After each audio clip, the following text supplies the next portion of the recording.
জান্নাতের ভিতরে যদি কেউ যেতে চায়, এক নাম্বার হলো তোমার ঈমান আনতে হবে, ঈমান আনতে হবে। মুনাফিকের খাসলত থাকলে ত্যাগ করতে হবে। ঈমান আনো, তারপরে নেক আমল করো।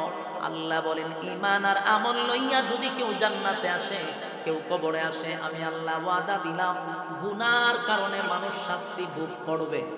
এই গুনার কারণে মানুষ শাস্তি ভোগ করবে, জাহান্নামের আগুনে জ্বলবে। কিন্তু যারা পরিমাণ ঈমান লইয়াও যদি কেউ কবরে যায়, একটা সময় আমার আল্লাহ উঠাইয়া তারে জান্নাতে ঢোকাবে। কিসের গুণে? ঈমানের গুণে। বলুন কিসের গুণে? ঈমানের গুণে একটা সময় আল্লাহ জান্নাতে ঢোকাবে। তবে শর্ত হলো ঈমান, ঈমান, ঈমান। ঈমান আর নেক আমল লইয়া কবরে গেলে আমার আল্লাহ বলেন বান্দারে গুনার কারণে আমি শাস্তি দিব, কিন্তু উঠাইয়া একটা সময় জান্নাতে ঢোকাবো। ঈমান যদি না থাকে, বলুন জান্নাতে যাওয়া সম্ভব? জান্নাত আবদারের জায়গা। সম্মানিত শুধু দুনিয়া তো দুই দল, পরকালেও দুই দল। দুনিয়াতে একটা দল আছে ডানপন্থী, একটা আছে বামপন্থী। পরকালেও দুই দলে দাঁড়াইবে, একদল ডানপন্থী, একদল বামপন্থী। ডানপন্থী যারা হবে, ইল্লা আসহাবুল ইয়ামিন, আসহাবে ইয়ামিন যারা, এদেরকে আল্লাহ ডান হাতে আমলনামা দিয়া বিনা হিসাবে জান্নাতে দিবে। বিনা হিসাবে জান্নাত দিবে। বিনা হিসাবে কেন? কারণ যাদেরকে আল্লাহ জান্নাত দিবে এদের কাছ থেকে আল্লাহ কোনোদিন হিসাব নিবে না। সবসময় স্মরণ রাখবেন, কারণ হিসাব দিতে গেলেই আপনি বেজালা করবেন। হিসাব দিতে গেলেই বেজালা করে যাবেন। এই জন্য যারাই জান্নাতে যাবে এরা কিন্তু হিসাব দিয়ে যাবে, কারণ হিসাব দিতে গেলে তো ধরা পড়বে। আল্লাহ নবী নিজে বুঝাইতে গিয়ে বলছেন যে আমি নবীর কোনো গুনাহ নাই, কিন্তু আমার কাছেও যদি আল্লাহ হিসাব চাইতো, হিসাব দেওয়ার যোগ্যতা আমি নবীরও নাই। কথাটা কি বুঝছেন? নবীর কাছে আল্লাহ হিসাব নিবে না। কিন্তু রাসূল বুঝাইতে গিয়া বললেন যে আমি নবীর কাছে হিসাব চাইলো দেওয়ার মতো যোগ্যতা আমি নবীরও নাই। তাহলে আপনি আমার কাছ থেকে যদি আল্লাহ হিসাব চায়, বুঝেন নি যে হিসাব দিয়ে জান্নাতে যাওয়া যাইব? এই জন্য জান্নাতে যারাই যাবে এটা বিনা হিসাবে আল্লাহ দিবে। বনি ইসরায়েলের এক ব্যক্তি 500 বছর ইবাদত করছে একটা দ্বীপের মধ্যে। দ্বীপ বুঝেননি? চতুর্দিকে সাগর, মাঝখানে একটা চর, এটার নাম হলো দ্বীপ। তো এই লোক বনি ইসরায়েলের 500 বছর ইবাদত করছে। এই 500 বছরের ভিতরে তার একটা গুনাহ নাই। এই ওয়াজটা রাসূল সাহাবীদের সামনে করছে যে এই লোকটা 500 বছর ইবাদত করলো, খাইলো কি? চতুর্দিকে তো সাগর, লবণাক্ত পানি। আল্লাহর কুদরতিভাবে তার মিষ্টি পানির ব্যবস্থা করে দিয়েছে, এবং ডালিম গাছ থেকে প্রতিদিন অক্ত একটা করে ডালিম খাইছে আর মিষ্টি পানি পান করছে। আর 24টা ঘন্টাই উনি ইবাদতে কাটাইছে। এইভাবে 500 বছর ইবাদত করছে দ্বীপ। হাসরের মাঠে যেদিন সে মারা যাবে, সেদিন আল্লাহর কাছে দোয়া করছে, আল্লাহ আমি যেদিন মারা যাবো আমার সেজদারত অবস্থায় মৃত্যু দিয়ে না। লোকটা মারা গেছে সেজদারত অবস্থা। আল্লাহ রাসূল বলেন হাসরের মাঠে সে সেজদার থেকে উঠতে দাঁড়াবে। আল্লাহ ঘোষণা দিবে আমার এই ব্যক্তিটা 500 বছর ইবাদত করছে, তার একটা গুনাহ নাই, আমার এই বান্দাটাকে আমার দয়ার মায়া দিয়ে জান্নাতে ঢুকায় দাও। কথা বুঝতেছেন কি বলছে? যে আমার এই বান্দার একটা গুনাহ নাই, আমার এই বান্দাটাকে আমার দয়া আর মায়া দিয়ে জান্নাতে ঢুকায় দাও। এই বনি ইসরায়েলের ব্যক্তি পিছন দিয়া কয় আল্লাহ আপনার দয়া আর মায়াই যদি আমার জান্নাতে যাওয়ানো লাগে, আমার 500 বছরের ইবাদত গেল কো? যাতে কিন্তু বনি ইসরাইল ইয়াদ রাখবেন, উঠতে কইল কি যে আপনার দয়া মায়াই যদি আমার জান্নাতে ঢোকানো লাগে, তে আর আমার এই 500 বছরের ইবাদত গেল কো? আল্লাহ আবারও তার কথার দিকে কোনো লক্ষ্য নাই। আল্লাহ আবারও বলতেছে ফেরেশতারা আমার এই বান্দাকে আমার দয়া মা দিয়া জান্নাতে দাও। সে আবার কয় আল্লাহ তে আমার ইবাদত গেল কো? আল্লাহ তোর ইবাদত তালাশ করস বলা কতলে লাইনও দাঁড়া সহজে দয়া মায়া জান্নাত দিছে, ভালো লাগছে না, তার ইবাদত দিয়া জান্নাতে যাইতো চা। এখন হিসাবও দাঁড়া, তুই যে 500 বছর ইবাদত করছস, 500 বছরে কত হাজার ডালিম খাইছ, এটার হিসাব দে। তুই যে সাগরের মাঝখানে মিষ্টি পানি খাইছ, এটার হিসাব দে। আর তোরা যদি সুস্থ না রাখতাম তুই ইবাদত করলে কি পাবে? এই সুস্থতার হিসাব দেন। হিসাব দিতে দিতে গিয়া তার অবস্থা খারাপ। এক তুলা হাসরের প্রচন্ড বড় পানির পিপাসা, তার অস্তিত্ব নেই। এখন শিক্ষা শুরু হচ্ছে পানির লেগে, বাঘে পানি খাই। ফেরেস্তারা চিল্লানি শুরু করছে, ফেরেস্তারা জিজ্ঞাসা কি চান, বলে পানি লাগবে। ওইখানে তো পানি এমনি দেওয়া হয় না, নেকির বিনিময়ে পানি দিতে হয়। প্রতিদিন আমি নেকি দিব, পানি দেন। এক গ্লাস পানির দাম 500 বছরের ইবাদত। এক গ্লাস পানির দাম কত? 500 বছরের ইবাদত। এ হয়তো আমার আধা গ্লাস দেয়, 250 বছরের ইবাদত দিলাম। আধা গ্লাস পানি খাইয়া তার না জিব্বা ভিজলো, না কলিজা ভিজলো, না গলা ভিজলো, পানির পিপাসা তো রয়ে গেল। মানে আবার চিল্লায় আমার পানি দেন, হয় আবাদত লাগবো। আমি আরো 250 বছর দিলাম, আরো আধা গ্লাস খাইয়া হয় আর পানির পিপাসা মিটান। শেষে পানি চায়, হয় আবাদত খাবার তো নাই। তখন আল্লাহ কয় এরে দইরা জাহান্নামে লইয়া যা, এরে আবাদত তুই না, এরা জাহান্নামে লইয়া যা। তখন পিছন থেকে আল্লাহ আমার আবাদত লাগতো না, আপনার দয়া মায়া দিয়ে আমার জান্নাত দেন। তাহলে জান্নাতে যাদেরকে দিবে এরা বিনা হিসাবেই জান্নাতে যাবে। যদি হিসাব নিতে যায় তাহলে আটকা পড়ে যাবে। কথা কি বুঝতেছেন? তো হাসরের মাঠে দল হইব দুইটা, একটা ডানপন্থী, একটা বামপন্থী। ডানপন্থীরা যখন আল্লাহ ডাইন হাতে আমলনামা দিব, এরার খুশিরও সীমা থাকবে না। খুশিতে এরা লাফাইতে থাকবে আনন্দে। এত আনন্দ, আনন্দ কেন? কারণ ডান হাতে আমলনামা পাইছে, এরা বুঝতে পারছে যারা জান্নাতি, এই আনন্দে এরা লাফাইবে। আরেকটা হবে বামপন্থী, এদের কাছ থেকে আল্লাহ হিসাব নিবে। হিসাব যখন নিব, বুঝেননি হিসাব দিতে পারবো, এরা ধরা হবে। 3টা সময় আছে পরকালে, 3টা সময় সবচেয়ে ভয়ানক। একটা হইল আমল নামার ডান হাতে না বাম হাতে, এই সময়টা বড় ভয়ানক। যুবক মানুষ বৃদ্ধ হয়ে যাবে। আরেকটা হলো মিজানের পাল্লা, আমল নামা বাড়ি হবে না, হালকা হবে। এখানে একটা জায়গা আছে, এটা টেনশনে মানুষ বুড়ো হয়ে যাবে। আরেকটা হলো ফুলসিরাতের উপরে। এই 3টা সময় মানুষের খুব ভয়াবহ। এই যে বিনা হিসাবে একটা দল আছে, এই দলের সাথে আপনারা আছেন না? হিসাব উল্লার সাথে আছেন? বিনা হিসাবের দলের সাথে আমরা থাকতে চাই। তাহলে মোট কত হইল, জাহান্নামে কেউ যাইতে চায় না। আপনারা কি যাইতে চান? কিন্তু জাহান্নাম কিন্তু আমরা লেগে উঠ পাইতে বসে রয়েছে। ইন্না জাহান্নামা কানাত মিরসাদা, জাহান্নাম উঠ পেতে বসা। এটার আরো অনেক ব্যাখ্যা আছে। যে ফাঁকি ধরার জন্য আমরা ফাঁদ পাতি না, এটার কিতাব হয় না। ফাঁকি ধরার লেগে যে মানুষ কি করে, এটার কি কম ফাঁদ করি না নি? আমি যারা ভাই আপনারা তো বাসায়, আমি তো অভিগঞ্জে, টেনশন নাই তো। আপনার বাসার আমার বাসায় একটু ওই ভাবনা টাপনা গেলে, দূরে কোথাও গেলে আমি জিজ্ঞাসা বাসা বুঝিনি। অভিগঞ্জ যায় যদি ওই বাসা বুঝিনি, তে আমি এখন কোন দেশে তৈরি, এখানে একটা প্রশ্ন আইব। ফাঁদ পাইতা রয়েছে জাহান্নাম আমরা ধরব না।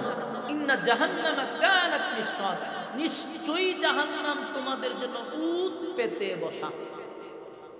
মানে আপনারা কি জাহান্নামে যাইতে চান? কেউ যাইতে চান?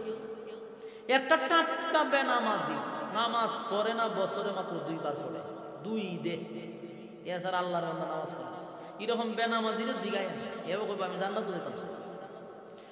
বিশ্ববিখ্যাত সুদখোর, গোটা পৃথিবীর গবেষকরা বাড়ি চালান দিছে যে বিশ্ববিখ্যাত সুদখোররে কই পাওয়া যায়।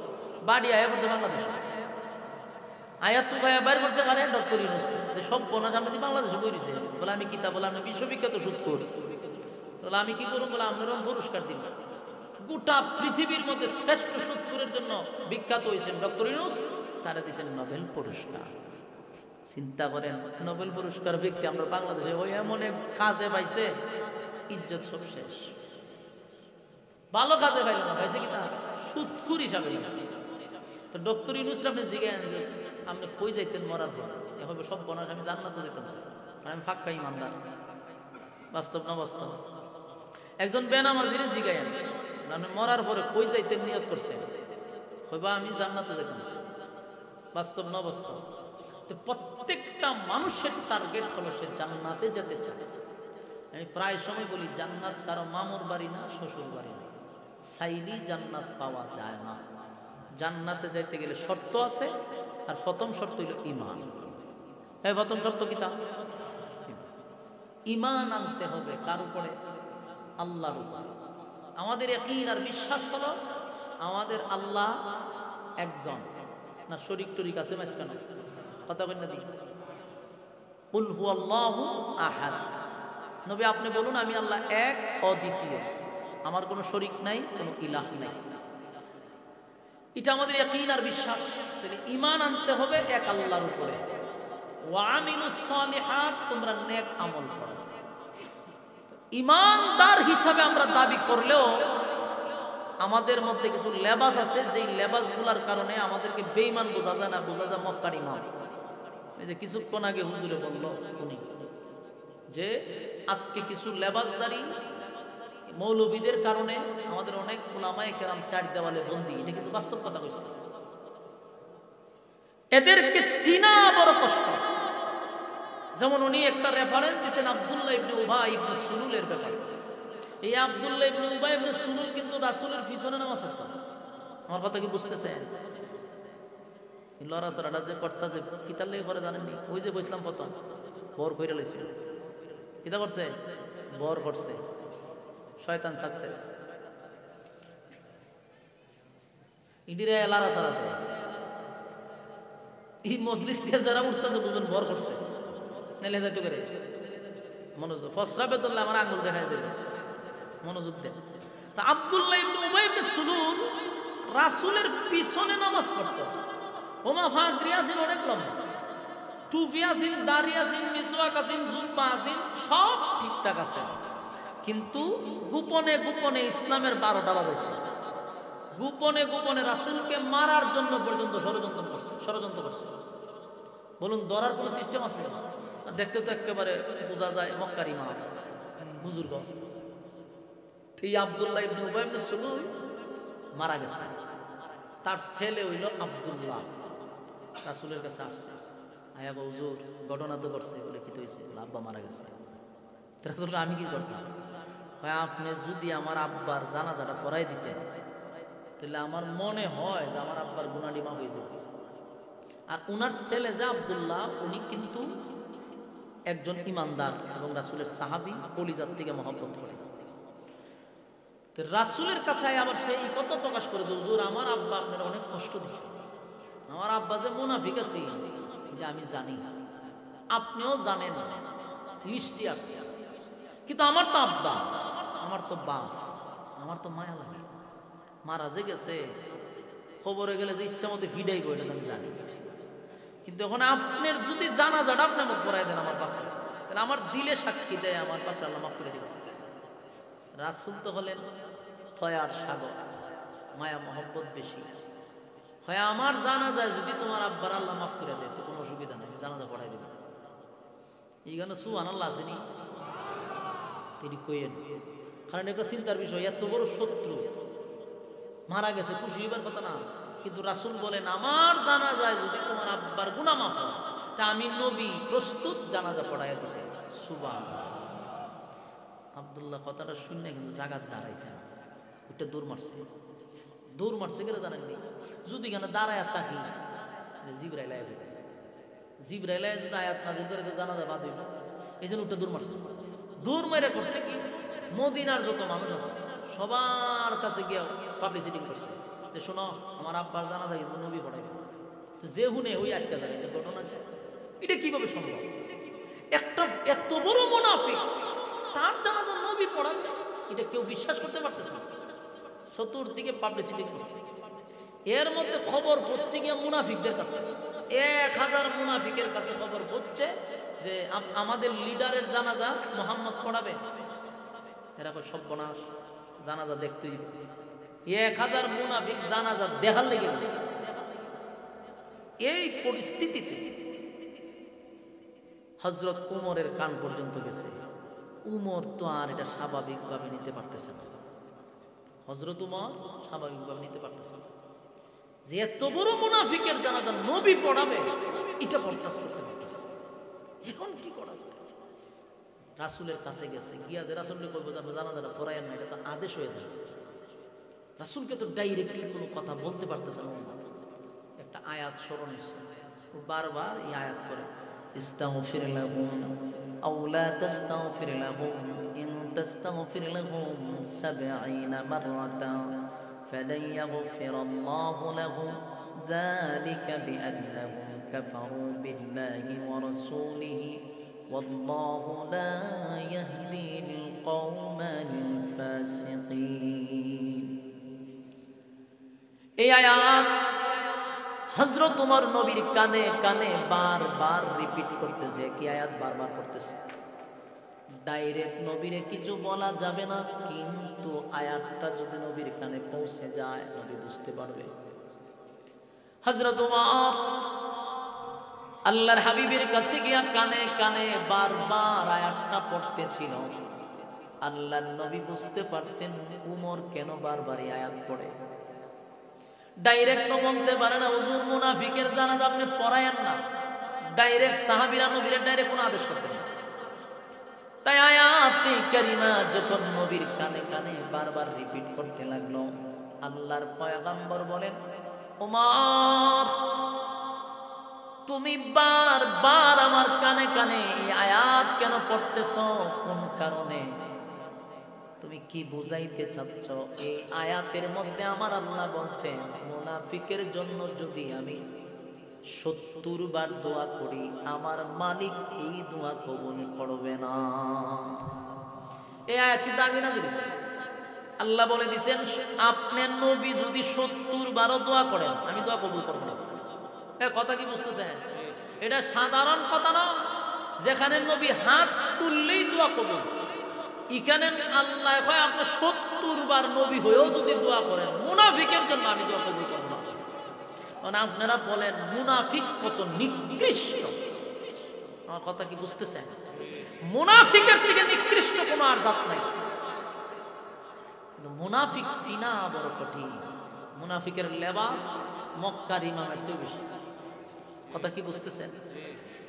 হযরত ওমর বলেন, পয়গম্বর এই আয়াত না আমার আল্লাহ নাজিল করে আপনাকে জানায়া দিল আপনি যেন মুনাফিকের জন্য দোয়া না করেন। একবার নয় গো নবী, একবার নয় ৭০ বার দোয়া করলেও আমার মালিক আপনার দোয়া কবুল করবে না। আমার মালিক তো আপনারে জানায়া দিল। এরপর কেমনে গো আপনি নবী একটা মুনাফিকের জানাজা পড়ার জন্য আসছেন? আল্লাহর নবী বলেন, উমর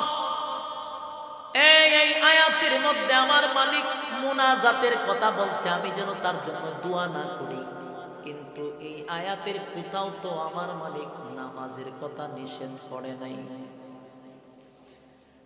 উমর পড়ছে মুহাম্মদ। উমর কয় আল্লাহ মুনাজাত বন্ধ করে দিয়েছেন, তো নামাজটা বন্ধ করলেন না? ফেরেশতাটা লাগিয়ে রয়েছে। আপনি দুয়ার কথা নিষেধ করছেন, তো নামাজটা কেন বাকি রাখলেন? আল্লাহর নবী বলেন, উমর এই আয়াতের কোথাও কিন্তু নামাজের কথা নিষেধ নাই রে। আমার মালিক বলছে ৭০ বার দোয়া করলেও আমি দোয়া কবুল করব না। উমর রে আমার ভিতরে আল্লাহ এত মায়া এত মহব্বত দিছে, আমার মনটা চায় রে আমি আমার গুনাহগারের জন্য ৭০ বারের চেয়েও বেশি দোয়া করি, আমার মালিক যদি এর পরও মাফ করে দেয়। সুবহান। এ আশিক রাসূল আমার নবীর মায়ার দয়া। একটা টাটকা মুনাফিক নবীর দুশমন, নবীর দুশমন, নবীর দুশমনের পরও নবী তার জন্য দোয়া করতে চায়। ৭০ বারের বেশি দোয়া করলে যদি আল্লাহ মাফ করে দেয়, আমি নবীর মনটা চায় এর থেকে বেশি দোয়া করে আল্লাহ মাফ করে দেব। সুবহানাল্লাহ। কিন্তু উমরের মেজাজ বড় বড়। উমরে কোনোভাবে এটা মাইনা নিতে পারতেছে। উমরের কথা হলো এই লোকটা গোপনে গোপনে আপনার বিরোধিতা করছে, আপনারে মারার চেষ্টা করছে, আপনার ইসলামের ভিতরে ফাটল সৃষ্টি করছে, মানুষের ভিতরে দূরত্ব কমাইছে। নবীজি কেমনে গো আপনি এত বড় মুনাফিক জানাজা পড়াবেন? কিন্তু নবীর কথা হলো আল্লাহ তো নামাজ নিষেধ করছে না। দোয়া নিষেধ করছে, তাই নবীর সিদ্ধান্ত হলো নবী জানাজা পড়াবে। অন্যদিকে 1000 মুনাফিক আসছে জানাজা দেখার জন্য, পড়ার জন্য না। আল্লাহর হাবিব জানাজার মাঠে চলে গেছে। এই জানাজার মাঠে গিয়া নবী আরো আশ্চর্য করে দিল, আরো আশ্চর্য করে দিল। নবী সেখানে গিয়া নবীর মুখের থু আইনা আব্দুল্লাহ ইবনে উবাই ইবনে সুলুলের মুখে লাগায়া দিছে। আছে সুবহানাল্লাহ। চিন্তা করেন, একটা শত্রুর মুখে নবীর লালা লাগাইছে, সাধারণ কথা। আল্লাহর নবী বলেন, আব্দুল্লাহ শুন, এই নে তোর আব্বার মুখে আমি আমার মুখের লালা লাগায়া দিলাম, আমার মালিক যেন আমার মুখের লালার বরকতে তোর আব্বারে মাফ করে দেয়। আশ্চর্যের বিষয়, এত বড় শত্রুর জন্য নবীর এত মায়া। ওইদিকে 1000 মুনাফিক দৃশ্যটা দেখতেছে, আর উমরের মন মেজাজ আরো খারাপ হইতেছে। সবার মন একদিকে উমরের মেজাজ, আর একদিকে পয়গম্বরের এই দৃশ্য দেখে উমরের মেজাজ আরো গরম হয়। কারণ উমরের কথা হলো, আমার নবীর বিরোধিতা সে করলো, আমার ইসলামটারে ধ্বংস সে করলো, এত বড় টাটকা মুনাফিকের জানাজা নবী কেমনে পড়াবে? কিন্তু আল্লাহর নবী আরো সবাই আশ্চর্য করে দিয়েছে। নবীর লাশের কাছে গিয়া নবীর জুব্বাটা খুলে ফেলছে। নবীর জুব্বাটা খুইলা, আল্লাহর নবীর জামাটা খুইলা এই মুনাফিক আব্দুল্লাহ ইবনে উবাই ইবনে সুলুলে কাপন স্বরূপ পড়ায়া দিছে। সাহাবায়ে কেরামরা মাটির পইরা বইরা কান্না শুরু করছে। এ সাহাবী হইয়াও নবীর জুব্বা পাইলাম না গো,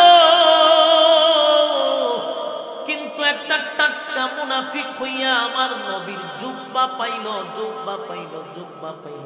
বরদাস্ত করতে পারতেছিল না। সাহাবায়ে কেরাম কান্না শুরু করলো। নবীর সাহাবী হইয়া জুব্বা পাইলাম না, একটা টাটকা মুনাফিক হইয়া আজকে জুব্বা পড়ে। হায় রে, সাহাবায়ে কেরাম কান্না শুরু করছে। 1000 মুনাফিক দূর থেকে এই দৃশ্য দেখে পাগল হয়ে গেছে। 1000 মুনাফিক চিন্তায় পড়ে গেল, সারাটা জীবন যেই লিডারের আইন মাইনা মুহাম্মদের বিরোধিতা করলাম, ইসলামের বিরোধিতা করলাম, ইসলামের ক্ষতি করলাম, মুহাম্মদের ক্ষতি করলাম, আজ আপনারা এখানে স্টেজের পিছনে যদি কথা কয়, এদেরকে কি করে? এটা ধরে নেন, আত্মবান্ধন বান্ধব ধরে নেন। আমাদের ফালতু মানুষ, কত বড় ফালতু হইলে স্টেজের পিছনে কথা বলতেছে। সবচেয়ে বিরক্ত লাগে যদি কেউ কথা কয়, কারণ আমার মন তো কথা বলতেছি, আবার পিছনে মন জায়গা, আমি কি করি যে ওনার শরণ আছে। এর থেকে বিরক্ত আর কোনো বক্তা হয় না যখন মানুষ কথা বলে। চিন্তা করেন বিষয়টা, স্টেজের পিছনে কথা বলতেছে, কত ফালতু। হ্যাঁ, মনোযোগ আছে আপনারা না? দোয়া দিয়ে মনোযোগ না গেলে এখন দোয়া দেয় আফসোসের। মনোযোগ দেন। মুনাফিক যাইছিল জানাজা পড়বার লেগে না দেখবার লেগে, ইয়াদ আছে?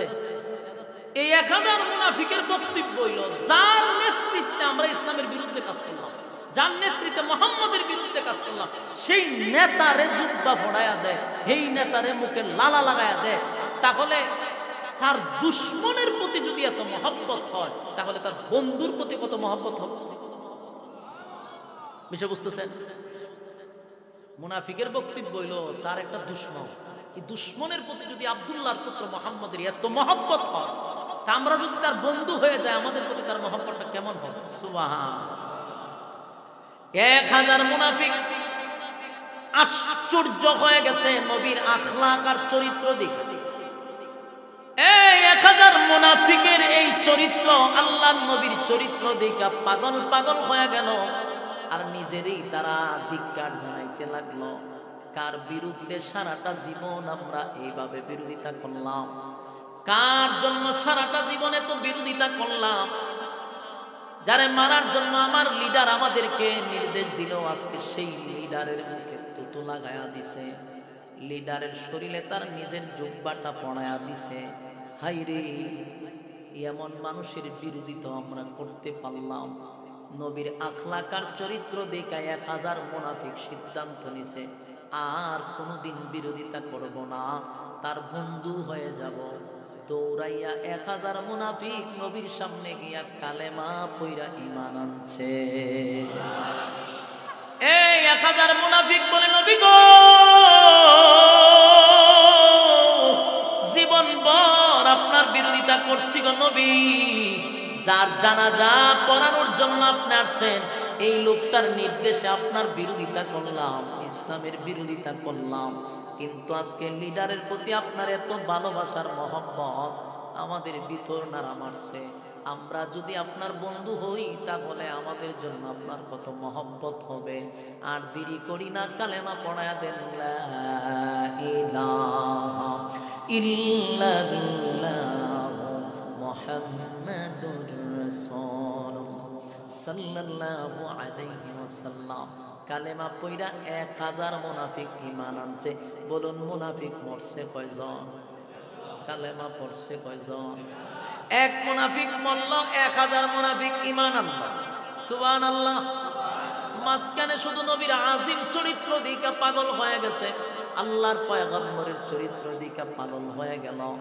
নবীর সিদ্ধান্ত হলো জানাজা পড়াবে, নবী জানাজা পড়াবে। আর ঘোষণা দিল, এ আব্দুল্লাহ শুন, তোর আব্বারে আমি কেন জুব্বা দিলাম, ভালো করে শুন আব্দুল্লাহ। যুদ্ধের ময়দানে গেছিলাম, সাহাবীরা শাহাদাত বরণ করছে, আমার চাচাও শাহাদাত বরণ করছে। যুদ্ধের ময়দানে সাহাবীদেরকে কাপড় পরানোর জন্য কোনো কাপড় ছিল না। সাহাবীদের জুব্বাগুলি খুলে খুলে তাদেরকে কাপড় স্বরূপ পরায়া দিছে। কিন্তু আমার চাচা তো স্বাস্থ্যবান, আমার চাচা তো মোটা, আমার চাচার শরীরে যার তার জুব্বা লাগে না।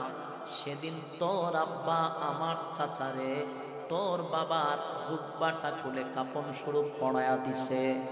এ আব্দুল্লাহ, আমি তোর আব্বার কাছে ঋণী ছিলাম, ঋণী। আজকে আমার জুব্বাটা তোর আব্বারে দিয়া আমি নবীর ঋণ থেকে মুক্ত হয়ে গেলাম, ঋণ থেকে মুক্ত হয়ে গেলাম। জোরে কোন সুবহান। সাহাবায়ে কেরামরা যে মাটির পইরা গইরাইয়া কাঁদছিল, একটা বেঈমান হইয়া নবীর জুব্বা পাইল রে, আমরা সাহাবী হইয়া নবীর জুব্বা পাইলাম না। এই কথা শুনা সাহাবায়ে কেরাম বুঝতে পারল না, নবী এমনিতে দেই নাই, নবীর ঋণী ছিল, ঋণী ছিল, ঋণ মুক্ত হইছে। যুবক ভাইরা আমার, এরপরে উমরের মেজাজ আরো বড় হইছে। উমরের কথা হইল, এখন তো নবী স্পষ্ট শুনছে যে মুনাফিক ছিল, 1000 মুনাফিক সাক্ষী দিল, সে মুনাফিকের লিডার ছিল। আমার নবী এতক্ষণ যদি ক্লিয়ার না হয়, এখন তো ক্লিয়ার হইছে, হে তো মুনাফিক না, মুনাফিকের লিডার, তার নেতৃত্বে 1000 কর্মী কাজ করছে। এই লোকটার জানাজা কেমনে গো নবী পড়াবে, নবী পড়াবে, যেখানে আয়াত আগেই নাজিল হয়ে আছে, মুনাফিকের জন্য 70 বার দোয়া করলেও কবুল হবে না। কিন্তু নবী তো তার জানাজা পড়ানোর জন্য প্রস্তুতি নিল।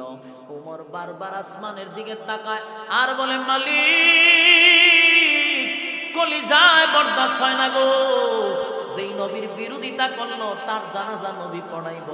আল্লাহ আপনি আয়াত নাজিল করছেন, তো নামাজের আয়াতটা নাজিল করতেন। এইভাবে বারবার আসমানের দিকে তাকায়। নবীর সিদ্ধান্ত চূড়ান্ত। নবী জানাজার নামাজে দাঁড়াইয়া সাথে সাথে যখন ইমামতি শুরু করলো, সবাই নবীর পিছনে দাঁড়াইলো, উমরও দাঁড়াইলো। নামাজ কমপ্লিট হয়ে গেছে, জানাজা কমপ্লিট পড়ায় দিছে। হযরত উমরের মনটা খারাপ। হঠাৎ করে তাকায় দেখেন নবী আবার লাশের পিছনে পিছনে হাঁটতে হাঁটতে কবরস্থানে যায়, সেখানে কবর দেওয়ার পরে নবী দোয়া করবে। এখন আর উমর বরদাস্ত করতে পারে না। উমরের কথা বলে, নামাজ তো নবী পড়াইছে, এখন নবী যাক, বাড়িতে যাক, কিন্তু আবার কবরও যায় কেন, আবার কেন দোয়া করবে কেন? উমর আর বরদাস্ত করতে পারে না। বারবার আসমানের দিকে তাকাইয়া মালিকের কাছে বলে, আল্লাহ, এই লোকটা আমার নবীর বিরোধিতা করছে, আমি বরদাস্ত করতে পারি না। নবী জানাজা পড়াইছে, এখন নবী যায় কবরে, তার জন্য দোয়া করতে, দোয়া তো আপনি নিষেধ করছেন। বারবার হযরত উমর আসমানের দিকে তাকায়, কিন্তু নবী যখন কবর গেছে, কাপন দাপন শেষ, নবী এখন হাত তুললা দোয়া করবে, সাথে সাথে জিবরাইল নবীর সামনে দাঁড়ায় গেছে। সুবহানাল্লাহ। জিবরাইল বলে, নবী গো, মুনাজাত করবেন পড়ে, আগে শুনেন আয়াত নাযিল। হযরত জিবরাইল বলেন, আপনার উমরের সিদ্ধান্ত মালিক গ্রহণ করছেন, আপনার উমরের সিদ্ধান্ত চূড়ান্ত সিদ্ধান্ত, আপনার উমরের মেজাজ মতো আল্লাহ আয়াত নাজিল করে দিছে। সুবহান। এই জন্য উমরকে বলা হয় মেজাজে ওহী। উমরের মেজাজ মতো কোরআনে বহু আয়াত আছে। সুবহানাল্লাহ বলেন কি? সাধারণ সাহাবী না, সাধারণ সাহাবী না। নবী বলেন, আমার পরে নবী যদি হইতো তাহলে উমরকে আল্লাহ বানাই দিত, কিন্তু আমার পরে তো নবী আসবে না। দেখেন উমর যেটা চাইছিল মেজাজ অনুযায়ী আল্লাহ এই আয়াতটা নাযিল করছে। সুবহান। আয়াত নাযিল হয়ে গেছে, ওয়ালা তুসাল্লি আলা আহাদিন মিনহুম মাতা আবাদাও ওয়ালা তাকুম আলা কবরি। সাথে সাথে আয়াত নাযিল হয়। জিবরাইল বলেন, হাবিব, ওগো আল্লাহর পয়গম্বর, মুনাজাত করবেন পড়ে, মুনাজাত করবেন পড়ে। আপনার ওমরের চূড়ান্ত সিদ্ধান্ত আমার মালিকের কাছে পছন্দ। আয়াত নাযিল হয়ে গেছে, ওয়ালা তুসাল্লি আলা আহাদিন মিনহুম মাতা আবাদাও ওয়ালা তাকুম আলা কবরি। আল্লাহ বলেন ভবিষ্যৎ, নেক্সট টাইমে, আগামীতে কোনদিন আর মুনাফিকের জানাজা আপনি পড়াবেন না। সুবহানাল্লাহ। বলুন তো দেখি উমর কি চাইছিল? জানাজার নামাজ আল্লাহ বন্ধ করতে। এটা কার সিদ্ধান্ত ছিল? উমরের মেজাজ ছিল জানাজা কেন বন্ধ আল্লাহ করান না। আয়াত নাযিল হইছে, নেক্সট টাইমে, আগামীতে কোন সময় মুনাফিকের জানাজা পড়াবেন না। আয়াত নাযিল হইছে। এরপর এখানে শেষ না, ওয়ালা তুসাল্লি আলা আহাদিন মিনহুম মাতা আবাদা ওয়ালা তাকুম আলা কবরি। এখানে আরেকটা কথা আছে। ওই যে উমর মনে মনে বলছিল, আল্লাহ একদিকে তো নামাজ পড়াইছে, আমার দিন আমি কবরের সামনে দোয়া করতে। আল্লাহ এটা বলে দিছে যে আপনি কোন সময় কবরের সামনে দাঁড়াইয়া মুনাফিকের জন্য দোয়া করবেন না। সুবহানাল্লাহ। তাহলে উমর যা চাইছে আল্লাহ সেই অনুযায়ী আয়াত নাযিল করছে। উমর চাইছিল না কবরের সামনে নবী দাঁড়ায় দোয়া করুক, আল্লাহ কবরের সামনে দাঁড়ায় আর দোয়া করবেন না। সুবহান। আয়াত নাযিল হইছে। এখন প্রশ্ন হলো, আপনারা কোরআন মানেন তো? কোরআনের আইন মানেন তো? কথা বলেন তো, মানে কোরআনের কোন আইন যদি অস্বীকার কেউ করে তার ঈমান থাকবে? কোরআনের একটা মুজিজা শুনে, কোরআন তার বিশেষ প্রেক্ষাপটে নাজিল হয়, কিন্তু তার হুকুম থাকে কিয়ামত পর্যন্ত। এটা নাজিল হয়েছে কোন এক প্রেক্ষাপটে, কিন্তু এটার হুকুম থাকবে কতদিন? কিয়ামত পর্যন্ত। তাহলে নাজিল হয়েছিল আব্দুল্লাহ ইবনে উবাই ইবনে সুলুলকে নিয়ে, কিন্তু কিয়ামত পর্যন্ত মুনাফিক আছে না নাই? আল্লাহর রাসূলের বক্তব্য যে প্রেক্ষাপটে নাজিল হইল কিয়ামত পর্যন্ত তার হুকুম থাকবে, তাহলে মুনাফিক কিয়ামত পর্যন্ত তো থাকবেই। এই ধারাবাহিকতা কিয়ামত পর্যন্ত আপনারা কোন মুনাফিকের জানাজা পড়তেও পারবেন না, মুনাফিকের কবরের সামনে দাঁড়ায় দোয়াও করতে পারবেন না। এটা কি নবী না আপনারা? নবীর আমলই শেষ না আপনার আমল আছে? কিয়ামত পর্যন্ত কোন মুনাফিকের জানাজা পড়ানো যাবে না। আর মুনাফিক চিনা যায় না। মুনাফিক আপনি আমার সাথে আছে, হ্যাঁ কথা বলেন। মুনাফিকের লেবাস আব্দুল্লাহ ইবনে উবাই ইবনে সুলুলের লেবাস ছিল নবীর মতো লেবাস। নবীর সঙ্গে নামাজ পড়তো, নবীর সঙ্গে কাজ করত, যুদ্ধে যাইত, সব ঠিক ছিল, পিছনে পিছনে ইসলামের ক্ষতি করত। এখন আমাদের সমাজে কিছু লেবাসদারী মৌলবী আছে, এই সমস্ত মৌলবীদের কারণে আজকে হক্কানি উলামায়ে কেরাম চার দেওয়ালের ভিতরে বন্দী। ঠিক কিনা বলেন? এরা কিছু রুটি খাওয়ার জন্য আমাদের উলামায়ে কেরামদেরকে বাংলার ভাগগুলোকে চার দেওয়ালের ভিতরে বন্দী করে রাখছে। এই কথাটা ওনার মুখে শুনছি এমনটা নয়, আমি বহু জায়গা থেকে এই কথাগুলি শুনছি, যারা বাংলাদেশের একেবারে উচ্চ লেভেলের এমন লোক এই নিউজটা আমারে বহু দাবি দিয়ে রাখছে। আমাদের দোষ নাই, দোষ হলো আপনার মতো লেবাসদারীদের। আমরা এখানে জামিন করতে গেলে আরো 10 জন খালি আবার সাবধান, সারলে উপায় নেই, সারলে আমরা রুজি রুটি বন্ধ হয়ে যাবো। কথা বুঝতেছে? এই জন্য লেবাসদারী আছে, এরা হলো মুনাফিক। এরা কি? এরাই মুনাফিক। ঠিক কিনা বলেন? এরা নিজের স্বার্থের জন্য অন্যদেরকে চার দেওয়ালের ভিতরে বন্দী করে রাখে, ফাঁকে দিয়ে এরা খালি মাঠে গোল দেয়। বাস্তব না বাস্তব? দোষারোপ কারে করবেন? দোষারোপ কারে করবেন? যেমন আব্দুল্লাহ ইবনে উবাই ইবনে সুলুল রাসূলের পিছনে নামাজ পড়তো, জিবরাইল আইসা নবীর লিস্টে দিছে মুনাফিকের। নবী ছায়া দেখে মাগমা লিস্টির প্রথম সারিতে তার নাম। নবী গো সব বনা যদি আমার পিছনে নামাজ পড়ে, ফাগরিতে আমার থেকে বড়, যুবতী আমার থেকে বড়, কিন্তু মুনাফিকের লিস্টে দিয়ে প্রথম নাম। নবী আগেও জানতেন সে যে মুনাফিক, কিন্তু প্রকাশ করে নাই, সবাই মোটামুটি জানতো, কিন্তু ডাইরেক্ট বলা সম্ভব না। এর লেগে আল্লাহ বলছে যে খালি মুনাফিক পাইবেন না, এ কিন্তু মুনাফিকের লিডার। মুনাফিক খালি পাইবেন না, একই লিডার, সে সবার নেতৃত্ব সে দেয়। আমাদের সমাজে এরকম মুনাফিক আছে। এই জন্য 1 নাম্বার হলো মুনাফিক কি খাসলত থাকলে বাদ দিয়া দেন। মুনাফিক কি খাসলত থাকলে কি করেন? বাদ দেন। না হয় শুনেন, জাহান্নামের মধ্যে যত নিকৃষ্ট জায়গা আছে ওই জায়গাতে স্থান হবে মুনাফিকের। আল্লাহ নবী বলেন, ইহুদি খ্রিস্টানরা আমার এত ক্ষতি করে নাই যেই পরিমাণ ক্ষতি করছে মুনাফিকরা। সবচেয়ে বেশি কষ্ট পাইছে মুনাফিকদের আচরণে। কথা বুঝতেছেন আমার? তাহলে জান্নাতে যাওয়ার আগে প্রথম নম্বর মানে শর্ত হলো ঈমান আনতে হবে। তো ঈমান যে আমরা আনছি, এখানে যারা বসা সবার দাবি ঈমান আনছেন, কিন্তু বহু বেঈমান হয়ে আমরা বসে আছি। আর না হয় আল্লাহ কুরআনে এত আয়াতে কেন বলবো ইয়া আইয়ুহাল্লাযিনা আমানু, ইয়া আইয়ুহাল্লাযিনা আমানু? সব জায়গায় ইয়া আইয়ুহাল্লাযিনা আমানু শব্দ কেন ব্যবহার করলো? আল্লাহ বলেন ইয়া আইয়ুহাল্লাযিনা আমানুত্তাকুল্লাহা হাক্কা তুকাতি, হে ঈমানদাররা আমাকে ভয় করো, ভয় করার মতো। ইয়া আইয়ুহাল্লাযিনা আমানু কু আনফুসাকুম ওয়া আহলিকুম নারা, হে ঈমানদাররা জাহান্নাম থেকে বাঁচাও, নিজে বাঁচাও, পরিবারকেও বাঁচাও। সব জায়গায় খালি দেখি ঈমানদাররা দেখে, ঘটনা কি? ইল্লাল্লাযিনা আমানু, ঈমান আনো আমি আল্লাহর উপরে। তার মানে হলো ঈমানদারের ভিতরে মুনাফিক মার্কা মুসলমান আছে, যারা দেখতে খাবার ইমাম কিন্তু ভিতরে হুদ্দা শয়তান। বাস্তব না বাস্তব? ভিতরে কিতা হুদ্দা শয়তান। আরে বাপ রে বাপ, বুজুর্গ গিরি দেখলে আমি মনে হয় যে ফেরেশতা নেমে গেছে, হাত তসবি মাথায় ফাগরি, আর কি বুজুর্গগিরি দেখা। তো সব কই না, কারণ কইলে পরে দেখেন না ফেসবুকে 14 গোষ্ঠী উদ্ধার করে দেয়। আমি খালি মুখ খোলা শুরু করছিলাম, কিন্তু ওই যে বাজান আছে, আর এক বাজানের দ্বারা নিয়ে আমার ধরাইছে, ধরাই আমার মুখ বন্ধ করেছে, কথা কই না, চুপ থাকো। নাইলে আমি খালি বলা শুরু করছিলাম, ফির আগে বন্ধ আমি সব আমি বাই করে দিলাম। কারণ আমাদের সমাজে, আমাদের লাইনের, আমাদের গণারা বহু বন্ড আছে, দরবেশ ভেবে বহু বন্ড আছে, দরবেশ ভেবে এরা দরবেশ সাজ্জা বসে আছে, কিন্তু এগুলো বন্ড নাম্বার 1। এরা মানুষকে ইমোশনাল করে। আমি নিজের চোখে দেখছি, বাংলাদেশের কোন ফির আমার বাকি নাই, সব ফিরে আতাইয়া আমি বরুণায় গিয়ে মন্তব্য বসে। সারা বাংলাদেশের 64 জেলা, কোন জেলা বাদ নাই যেখানে আমি একসাথে গেছি, কোন জেলা বাদ নাই, সব জায়গায় ঘুরে লেছি। আমি তো সবচেয়ে বেশি প্রোগ্রাম করছি সিলেটে, এই বছর খালি সিলেট বেশি ঢুকছি।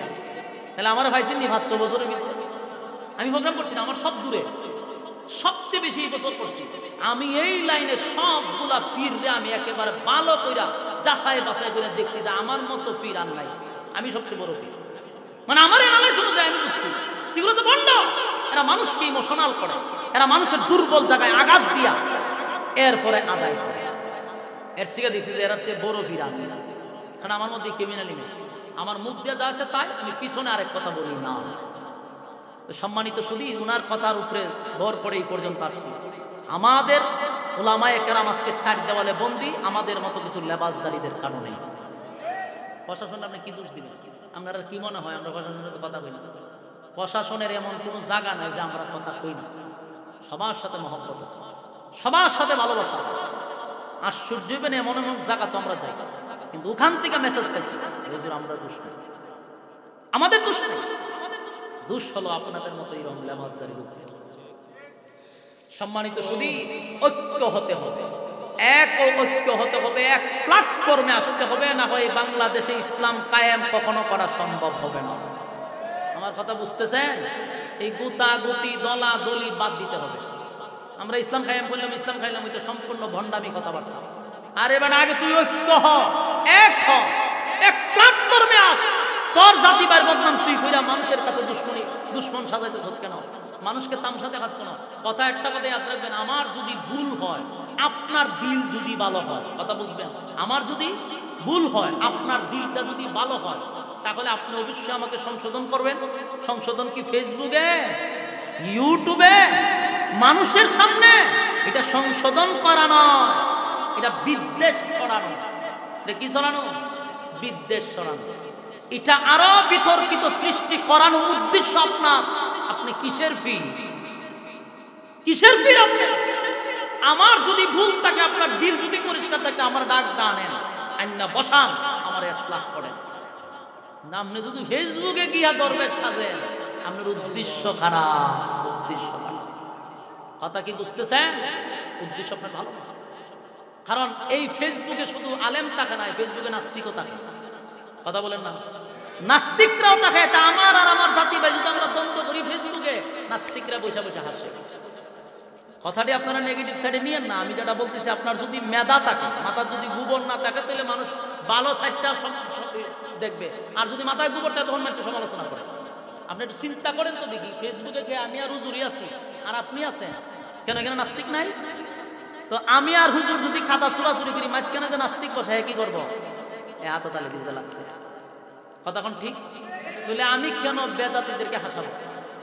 আমার ভাইয়ের যদি সমস্যা থাকে, আমি সংশোধন করবো, তারা ডাকাই আনি, নাহলে আমি তার বাড়ির যাবো। আমার যদি উম্মতের জন্য এত দরদি থাকে, তাহলে আমি তার বাড়ির যাবো প্রয়োজন। আমি ফেসবুকে কি করে? ফেসবুকে আপনার তামসা দেখান, রাম বামদেরকে তামসা দেখান। সাবধান, উম্মতের দরদ থাকলে কাজ করে, অসুবিধা নেই। এই জন্য যেই কথা বলতেছিলাম, মুনাফিক চিনা যায় না। আমরা সকলের দাবি আমরা ইমানদার, কিন্তু আল্লাহ বলেন ইমানের থার্মোমিটার না থাকার কারণে সুদখোরও হয় ইমানদার, ঘুষখোরও হয় ইমানদার, বেনামাজিও হয় ইমানদার, বেফরদাওয়ালা হয় ইমানদার, জেনাখোরও হয় ইমানদার। বাস্তব না বাস্তব? বলুন, বেনামাজি কি কয়? আমি ইমানদার। সুদখোরে কয় আমি ইমানদার। ঘুষখোরে হয় ইমানদার। এরে বেফরদাওয়ালা হয় ইমানদার। জেনা করে 100টা সেঞ্চুরি করছে, এও হয় আমি ইমানদার। কেন করে? থার্মোমিটার নাই। আল্লাহ হয় আমার থার্মোমিটার আছে। এই জন্য কোরআনে প্রায় জায়গায় ইমানদার বইলা বইলা আল্লাহ ডাকছে। কেন? কারণ ইমানদারের ভিতরেই বেঈমানরা বেশ দূরে বসে রয়েছে। দেখতে তো ইমানদার, কিন্তু ভিতরে হুদ্দা শয়তানি ভরপুর। আল্লাহ আমাদেরকে এই জাতি থেকে হেফাজত করুক, আমিন। বলুন, ইমান আনবো কার উপরে? আল্লাহর উপরে ইমান আনবো। 1 নাম্বার শর্ত হলো জান্নাতে যাওয়ার, ইমান আনতে হবে। কোন বেঈমান জান্নাতে ঢুকবে না। জান্নাতে ঢুকতে গেলে প্রথম নম্বর শর্ত কি? হ্যাঁ, কথা কয়, ঈমান। 2 নম্বর হলো ওয়ামিলুস সালিহাত, নেক আমল করতে হবে। নেক আমল, ঈমানের পরে নেক আমল। ঈমান হলো একটা অ্যাকাউন্ট, আর এর মুনাফা হলো নেক আমল। আপনার যখন অ্যাকাউন্ট করবেন, এর পরে না টাকা দিতে, অ্যাকাউন্টে না আপনি টাকা দিবেন। ঈমান আনার পরে নেক আমল করেন। আপনার ইমানই নাই, আপনি মক্কায় গিয়ে দোয়া করলে কাম হইবে। কথা বলেন না দি? এই জন্য 1 নম্বর কি? জান্নাতের ভিতরে যদি কেউ যেতে চায়, 1 নাম্বার হলো তোমার ঈমান আনতে হবে। ঈমান আনতে হবে। মুনাফিকের খাসলত থাকলে ত্যাগ করতে হবে। ঈমান আনো, তারপরে নেক আমল করো। আল্লাহ বলেন, ঈমান আর আমল লইয়া যদি কেউ জান্নাতে আসে, কেউ কবরে আসে, আমি আল্লাহ ওয়াদা দিলাম, গুনার কারণে মানুষ শাস্তি ভোগ করবে। এই গুনার কারণে মানুষ শাস্তি ভোগ করবে, জাহান্নামের আগুনে জ্বলবে। কিন্তু যারা পরিমাণ ঈমান লইয়াও যদি কেউ কবরে যায়, একটা সময় আমার আল্লাহ উঠাইয়া তারে জান্নাতে ঢোকাবে। কিসের গুণে? ঈমানের গুণে। বলুন, কিসের গুণে? ঈমানের গুণে একটা সময় আল্লাহ জান্নাতে ঢোকাবে। তবে শর্ত হলো ঈমান, ঈমান, ঈমান। ঈমান আর নেক আমল লইয়া কবরে গেলে আমার আল্লাহ বলেন, বান্দারে গুনার কারণে আমি শাস্তি দিব, কিন্তু উঠাইয়া একটা সময় জান্নাতে ঢোকাবো। ঈমান যদি না থাকে, বলুন জান্নাতে যাওয়া সম্ভব? জান্নাত আবদারের জায়গা নয়, জান্নাতের জন্য শর্ত আছে না নাই? সম্মানিত সুধী, যেই কথাগুলি বলছি এর মধ্যে মেইন পয়েন্ট হলো সকলেই জান্নাতে যেতে চায়, কিন্তু জান্নাত আবদারের জায়গা নয়।